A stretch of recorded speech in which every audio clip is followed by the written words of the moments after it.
In this video, I'll teach you how to add animations to the header in Wix. So one thing I want to note is that you can't add an animation to the entire header in itself, but you can do it to sections within the header.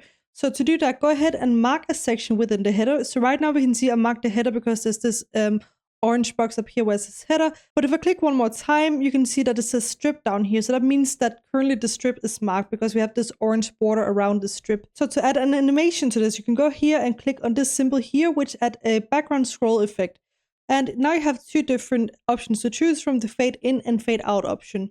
These are the only ones you can add to the strips within the header. But if you, for example, wanted to add an animation to the text up here, you can click on the text here, go to the same symbol here, animations and effects, and then you have loads of different options to choose from to add to this specific text here in the header. That's pretty much the only options you have when it comes to adding animations to the header in Wix.